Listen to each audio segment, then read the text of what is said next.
सिंध में सैलाबी सूरत हाल ने बेतहाशा इलाकों को उजाड़ दिया।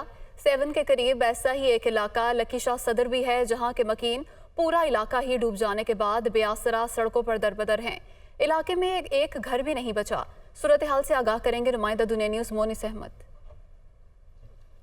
देखिए, सिंध में जो बारिशों और सैलाबी रेलों ने तबाही मचाई है उसमें अनगिनत इलाके शामिल हैं। इस वक्त मैं 7 का इलाका है, सदर लकी शाह यहाँ पर मौजूद हूँ और ये भी मेरे अक़ब में तमाम मनाजिर वो हैं जो कि बड़े ही दर्दनाक हैं। हर तरफ पानी ही पानी आपको नज़र आ रहा है। ना सिर्फ ये ज़रई अराज़ी बल्कि यहाँ पे जो गाँव देहात आबाद थे, कई घर यहाँ से जो है ख़त्म हो चुके हैं और इसकी बड़ी वजह रेलें हैं। साथ ही यहाँ पे करीबी पहाड़ी सिलसिला है। पहाड़ी सिलसिलों से जो बारिश का पानी आया है तो उसका प्रेशर इतना था कि वो सब कुछ बहा कर ले गया है। बड़ी तादाद में यहाँ पर भी जो लोग हैं वो मुतासिर हुए हैं और यहाँ से भी सिंध हुकूमत की जानिब से जो मुतासरीन हैं वो 7 के मुख्तलिफ मकामात पर उनको बस्तियों में आबाद किया गया है।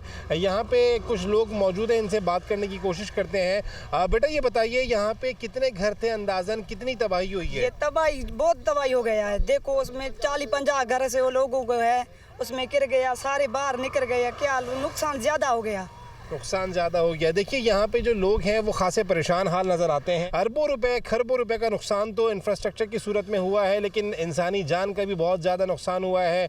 बहुत लोगों की अमवात हो चुकी हैं, लेकिन बहुत सारे लोग ऐसे हैं जो ज़ख्मी हैं और इस तमाम सूरत हाल से निमटने के लिए कोशिशों में लगे हुए हैं अपनी मदद आपके तहत। यकीनी तौर पर ये एक ऐसी बस्ती है जहाँ पर बड़े पैमाने पर तबाही हुई और यहाँ पर भी जो सैकड़ों नहीं बल्कि हज़ारों जो लोग हैं वो मुतासिर हुए हैं। जी।